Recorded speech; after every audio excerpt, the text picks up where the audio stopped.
We're back for another Huddle Up. It is the last Huddle Up of the spring season. We'll be back in once camp starts, but we're going to wrap it up with a really good show. We've got Rob Clock with me as usual, and our guest tonight is Brian Gilbert, quarterback from '92, threw for over 6,000 yards, 33 touchdowns, some pretty impressive numbers. Brian, welcome to Huddle Up. Thanks for having me. Thanks for doing what you guys are doing. This is great. You bet. Great to have you. We want to thank our sponsor tonight, Morgan Keller. Construction at is Taylor Davis, who played in '09, and he's on our RR4L committee. Thanks, Taylor, and to all our sponsors who sponsored us throughout the year and make all this stuff possible. Let's get it going. Okay, so Brian, welcome. What brought you to Ship, and what was the big attraction? I think the big attraction was Coach Rees. I didn't know much about Shippensburg when I transferred from Michigan State in 1990. But I heard through my brother, Steve, who was head coach at Ursinus College, that there's this up and coming coach. He was doing great at Susquehanna. He's coming to Shippensburg. They were looking for quarterbacks, and, I was looking for a home. I was looking for a place I can go in and play. And, I wasn't disappointed. Coach Rees taught me football all over again, taught me really how to be a tough football player from the quarterback position, which kind of sounds silly probably to some, but when you come from a school like Michigan State where, I held a clipboard, I wore a red penny, and now I'm going to Shippensburg, and I'm live as the starting quarterback on a Thursday. In the wing tee offense. In the wing tee offense, yes. That was, I'll never forget, in the summer going into that first season, we had you roll out the tape and you had the numbers, and the numbers always went left to right, that route from 1 to 9, it wasn't odds or evens.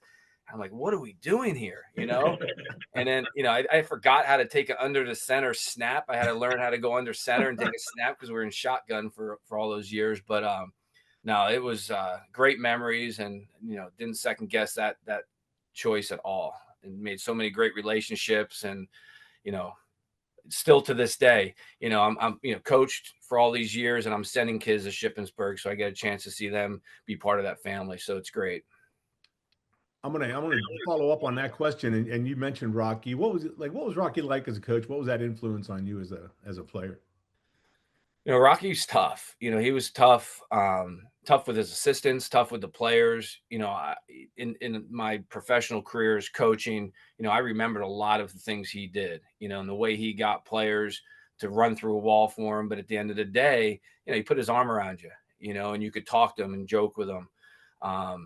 But I'll tell you, you didn't want to be late. I think I was late for one workout in the morning, and the next morning he had me out at 5 a.m. running bleachers. It was one of those old school coaches. You just don't see him in this day and age that he taught you a lot of values, taught you how to hold yourself accountable, your teammates accountable.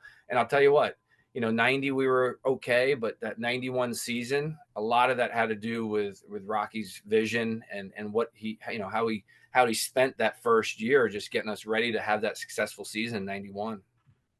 I think a lot of young people would benefit from experiencing a Rocky Rees today. I'm not sure they could handle it because times have changed. We know that. But I do think a lot of kids would benefit from it. Both the hard part, but also the love that he gave. Absolutely. And you coach, Rob, quarterbacks are a different breed. You can yell at some kids, you can yell at your lineman maybe, or a running back or receiver. Sometimes you yell at these quarterbacks and that's it. They're done. They're going to bury their head. We're very sensitive. Yes. Yeah, you're right. We all are. We're very sensitive. I learned quickly that I'm going to get yelled at by Coach Rees. And after the 90 season, I earned a starting job before the season, 1990. After the season, he brought me in. He said, Gilbert, we're going to recruit a quarterback this year. You probably aren't going to be the starter next year. Okay, coach, thanks. Wow. I start the 91 season. At the end of the season, we go in for our meetings. Gilbert, this is the year. He goes, I got this quarterback. He's going to come in, and you are probably going to sit the bench this year. Okay, coach, got it. After that season, going into my last year, the 92 years, same story. And he just wanted to find someone to replace me. And that, or at least that's what he was telling me. And it motivated me, and he knew how to get under my skin and motivate. And we had a really good relationship though. And, he kept me level-headed. He kept all the players level-headed. I mean, you think about the crew we had with Mac and Rob and Ken and Shane and those guys and Winston. I mean, he just kept no one got too high or too low. He just kept everybody in line, and that's why we were successful. Yeah. Talk about you mentioned them there briefly. Let's get into some of the guys you played with. That was a good team. Those were good teams, and you had some great players on that team. A lot of guys in the Hall of Fame. As I was perusing the Hall of Fame, Yeah. talk about some of those players and maybe what those years were like for you as a quarterback there. Well, yeah, let's just start with that. Let's start with the defense. I mean, you come in, we're running the wing T, and I'm looking across. I see Ken Pickett. I see Shane Maines. I see Jeff Fickus and Rob Davis and Mack and Eric Little. And, that's the defense that we were going against every day. It wasn't how, some of the big schools do it, or even how some of the smaller schools do it now, where the ones are going against the twos. Twos are going to go against threes or whatever. It was ones versus ones. That was Coach Rees's philosophy. So I got a chance to go against those guys every day in practice. And live on Thursdays. Yes, for all you guys watching, we were live on Thursdays, so don't complain about it. I'd wake up Friday morning, I'd go into Coach Rees's office, and he'd say, "How you feeling, Gilbert?" I said, "I'm sore, Coach."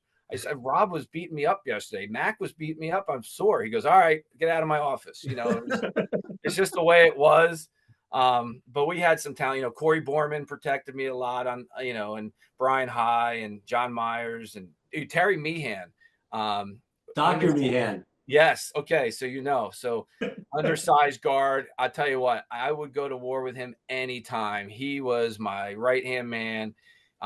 He kept us in the huddle, like really fired up. And now he's Dr. Meehan, assistant principal at Parkland. I get a chance to see him, or, we're pretty much neighbors over here in the Lehigh Valley. So, which is great. And actually the superintendent at Parkland is Mark Madsen. And you remember, yeah. Mark was a 3-time All-American there. He graduated, I think, in 98, around that time. And he's the superintendent at Parkland. So, yeah, some Shippensburg ties real close to here. But, getting back to that team, we had to rely on tight ends, right? Because we ran a lot of waggle. 3rd and 15, we were running waggle. It didn't matter. And so we were looking for the tight ends, and we had a bunch of really good ones. Matt McCauley and Brian Gilbert, early in my years. So it was we had a really good crew. Awesome. Nice. So hey, we're heading into summertime here. It's real hot this week. What are your memories of grinding through summer camp? Sometimes those are good memories, sometimes they're not. How about for you personally? Well, for me personally, the first thing that pops in my mind was coming from a program like Michigan State, where we did a lot of sprint testing. We tested in the 100s, we tested in the 40s, we tested in, all different agility drills. I got to Shippensburg. Coach Rees says, "I'm going to test you guys in the 2.5 miles. Oh my gosh, what? Run 2.5 miles. And if you don't finish it under a time. So my first year, again, this was all eye-opening for me. My first year there, I didn't even come close to making the time I was still supposed to make in the 2 mile. So summer camp starts, and, you're doing double sessions, and all the guys that couldn't make their times, mostly all the fat linemen or the slower guys, and then me. Hey, easy. No, so it was all the slower guys, and then me, because I wasn't a distance runner, so that took me a while, and then eventually my second and third year I was able to train for that. But that was my first, when you say, what do you remember about summer camp? Just running 2 miles. Like, I didn't remember ever having to do that. And then the second thing is, I pulled this out. I have some Shippensburg gear. And for all the guys that kind of are air, do you remember these shirts? Oh, I have. I do. Yes. I have one of those. And this is Tony Winter gave it to me. Yes. Yeah. I think Dr. Winter probably gave us this. This would probably fit my left leg now. It's so small. But, yeah, I remember wearing those shirts until they stunk so bad you couldn't wear them. But you handed it to Kenny Stein, and he'd take care of it for you. That's right. Yeah, give it to Kenny. Oh my gosh, those are good. I forgot about Kenny. Good memories there. Yeah. But summertime really brought everybody together. A lot of us, the 90 to 91 year, stayed over in the summer. We made that commitment. Hung by the pool during the day and worked out at night, or vice versa. But a lot of us stayed up. I know Rob stayed, Max stayed, I stayed. Had a lot of guys that stayed, and I think that really helped that team bond and helped us grind together. Mm-hmm. Yeah. And things are so different now, and going through how I first started coaching after college and then how you coach now. I mean, I think back, it was tough. And, what we had to do, no one ever said it was too hot. Like our practices, as the athletic director now, our trainers told us we can't practice outside this week, after 9 a.m. or until 7 p.m. because it's too hot. No one ever said that back then. Yeah. Salt tablets. That's right. You bring it up, and I wanted to get into this. Talk about your coaching career a little bit. I know you left Shipton and you did some coaching. Now you're athletic director. Just give us a little rundown on your career and where you're at today. Yeah, I think a lot, thanks to, Coach Rees and my oldest brother who coached, I got a teaching certificate just so I could coach. So in 1995, I graduated in 93, took me, I went back, I had a business degree, went back and got my teaching cert, started coaching in 94, 95 at Liberty High School, was the offense coordinator at William Allen High School, which is a city school in Allentown right after that. And then in 2001, I became the head football coach at Palisades High School.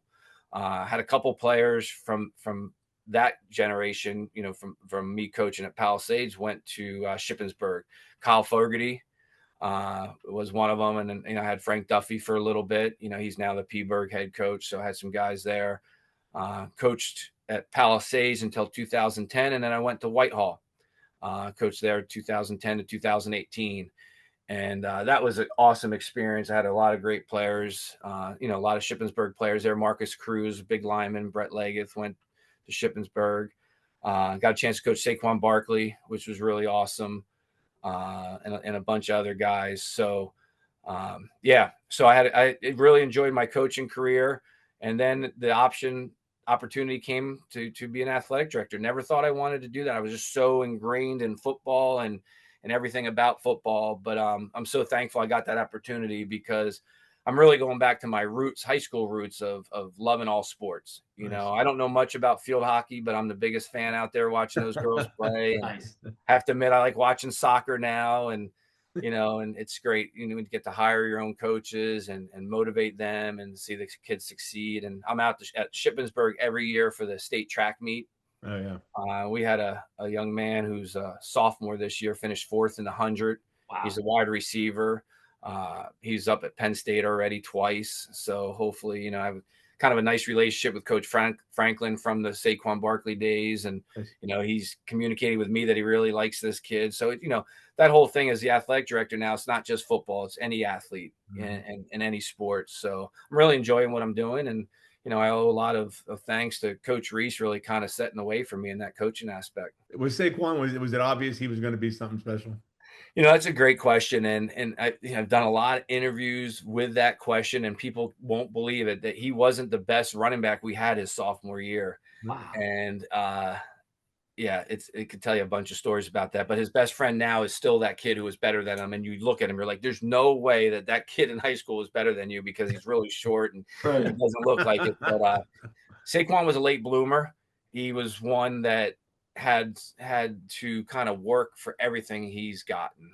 And, he wanted to be the best. And it kind of just happened. So going into his junior year, we went to Rutgers on a 7-on-7 camp, and he had a great camp. And he wasn't thinking Rutgers, maybe he was thinking maybe Kutztown or, maybe Bloom or one of the local schools around here. And the Rutgers coach caught his eye. Next thing you know, we're in the head coach's office, and they offered him a full scholarship right on the spot, right at the 7-on-7. And Saquon thought, like, this is like a hidden camera. Like, you kidding me? Like, that's how, like, off the radar he was. And Rutgers was like, no, we see a lot of talent in you. And that was the first offer that he got. And what he did, and what I tell the story to all the athletes, is he didn't say, walk around the halls or in the weight room saying, hey, I got an offer. I'm good. I can coach now. He wanted to prove that he deserved that offer. And he started working great. Like, we were in the weight room 4 days. He was there 6. If we were in, agility's 3, he did 4. He just kept working. He proved that he deserved that offer. Next thing you know, he was getting offers from Ohio State and Notre Dame and Missouri. And then he took the visit up to Penn State. I'll never forget. My wife and I were fortunate enough to go up there with him. We stood on the sidelines for a whiteout game against Michigan, and he leaned over to me. He's like, Coach, I want to go to Penn State. I'm like, I don't blame you. So, but just along that way. And Coach Franklin, he'll tell the same story. He gets to Penn State. He was a good running back. He was, one of the best running backs, obviously, to go to Penn State. But at the time, they never thought he was going to be the Saquon we know today. Right. He kept proving along the way. And it was funny. I did a lot of interviews when they were in the Super Bowl, and Sports Illustrated came by the school and they did an interview with me, and they said, "Hey, I want to revisit a quote you said in 2018. I said, "Oh, geez, what was that?" He said, "In 2018, when Saquon got drafted, you said, 'Mark my word, he'll do what it takes to become the best NFL running back.'"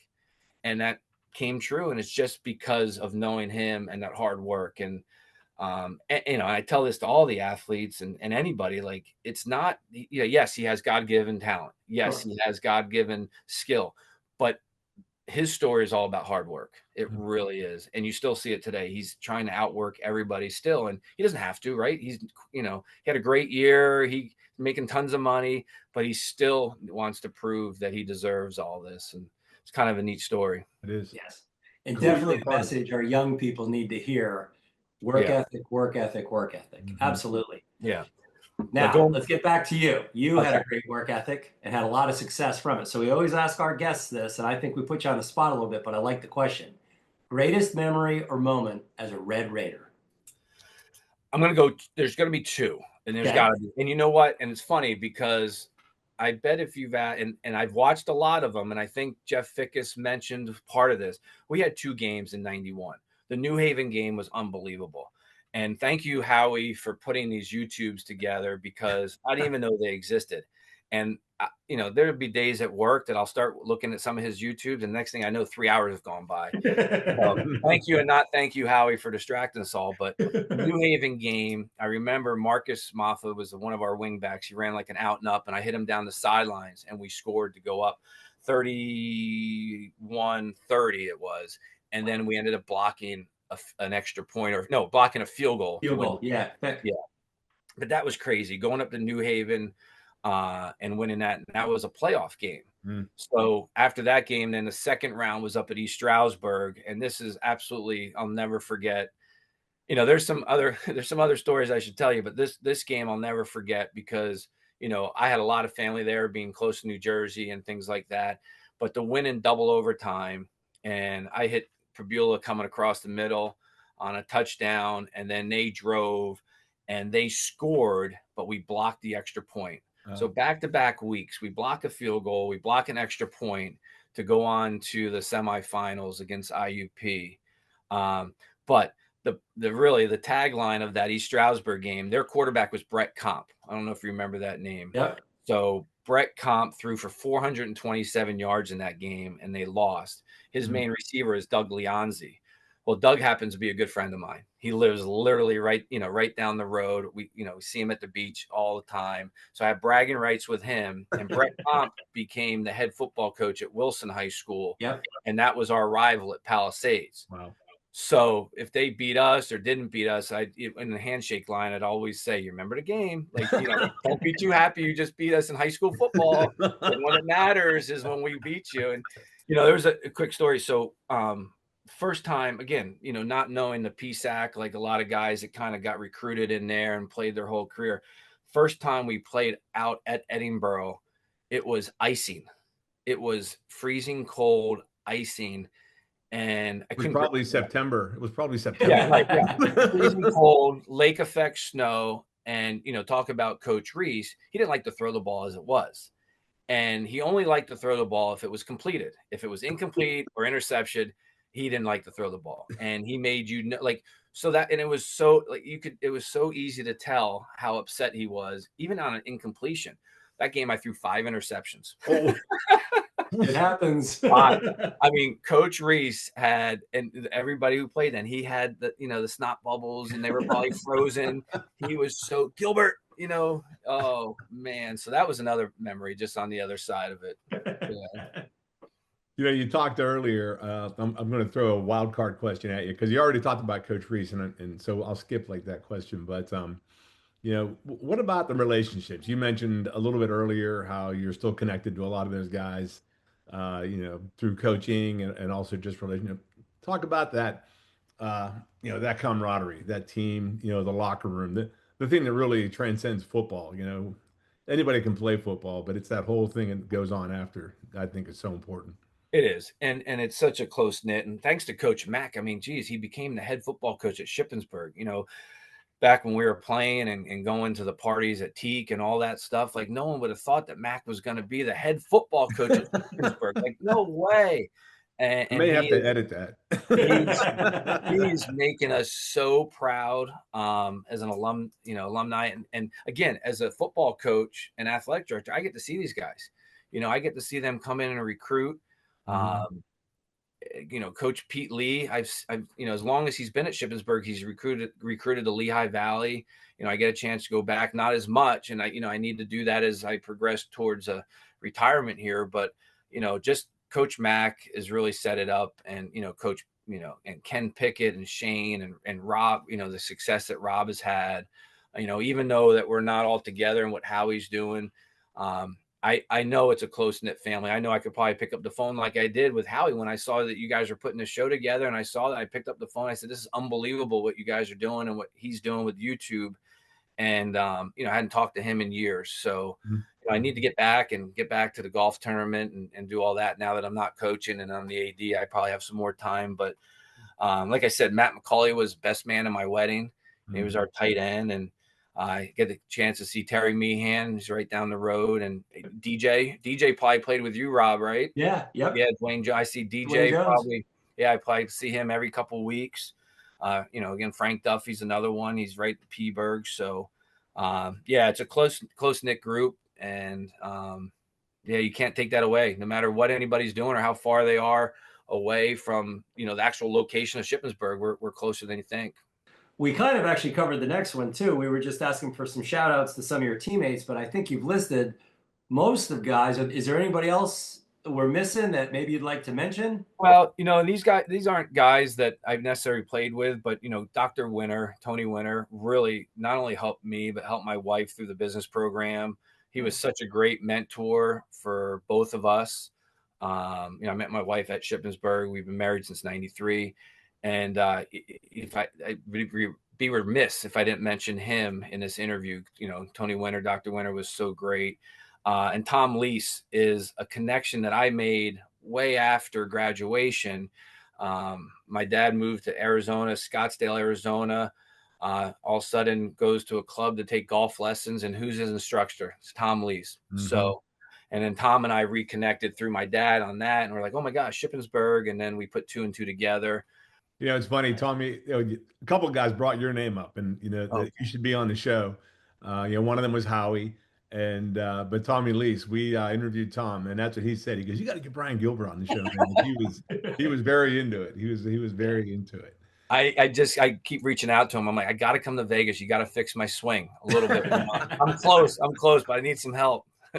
So now we got Rob Davis in Vegas and Tom Lease. We can all get to Vegas. Yes. Bizarre. We had 2 interviews from the same big city. It's like, wow. Yep. So we definitely have to road trip there. We got to get a bunch of Red Raiders out there at some point. That'd be nice. For sure. We are, we wanted to ask you about RR4L because you did talk about how great this is, like what we're trying to put together. And, not that we want to get, say how great we are, but it's more the importance of trying to re-engage the alumni and bring guys back together. I know you haven't been able to go to the spring game, but this past year we had over 100 guys come back, had some great feedback on that. Talk about the impact maybe of what we're trying to do and why it's important. Well, it is. It's awesome. It's great. You guys are doing this the right way. I mean, I don't know how many schools are doing what you're doing, and it's definitely helping. I mean, myself and others that I've already talked to are now aware of this. And if we can bring more alumni back and help support the football team, help either raise money or exposure or recruits. I mean, and again, I'm a little bit on a different side of things. I'm definitely pushing my football players that I have or will have towards Shippensburg. But now for others that aren't in the business of athletics, this is great, that they can feel comfortable knowing the people that are behind this and what we're trying to do. And the facilities are awesome at Shippensburg. And I tell everybody, Coach Lee always has me in the meetings, and then he kind of has me talk to the guys. And, this last thing, he's like, one of the players said, well, what's the atmosphere? What's the environment, the player environment? And Coach Lee said, Coach Gilbert, you want to take that? And I said, it's a family.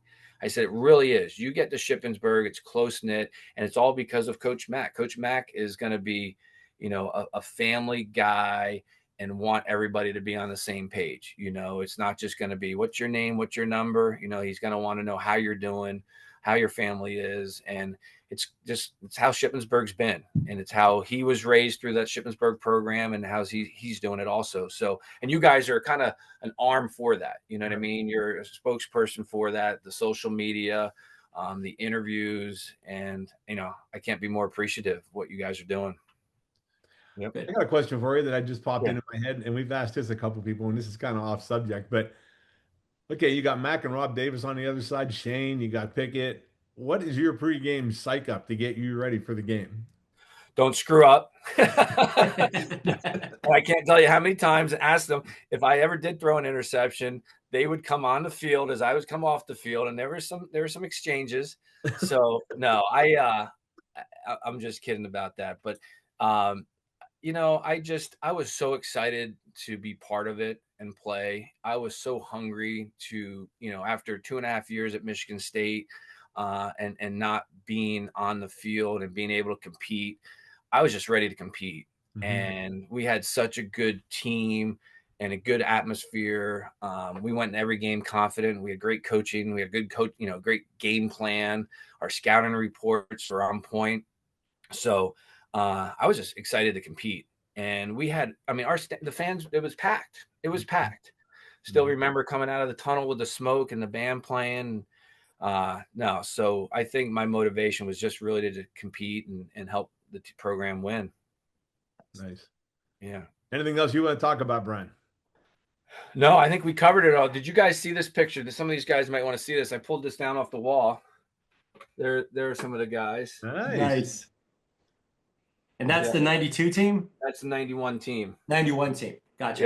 Yeah. What did you guys end up that year? What was your record? 10-3. 10-3. Yeah, lost to IUP twice in the same year. I know. Yeah, that's a hard one. Yeah. But that's always one thing everybody always says in these interviews. It's like, we couldn't beat IUP. Or the team that did. Yeah. The 88 team. 88 team did. Yeah. Yeah. That's good. Yeah. Well, thanks a lot. Appreciate it, Brian, for spending. No, I hope everything went well. Outstanding. Great. It was great. It's going to be wonderful. Great talking to you. Great hearing some of the stories, not only about Shippensburg, but also obviously about your best high school player ever. That was pretty good too. Yeah, he was okay. He made play calling pretty easy. I want to thank our sponsor, Morgan Keller and Taylor Davis, and all of our sponsors who supported us throughout the year. Like I said, this is our last podcast for this season. We'll be back in August once the football season kicks off. And Rob and I are going to do some different things. So hopefully it'll be some interesting podcasts coming up. So come back in August and check us out. Brian, thanks again, and good luck in everything going forward. Hope to see you back at the Ship. I hope so. Thank you, guys. Nice talking to you, Brian. All right, you too. Thank you.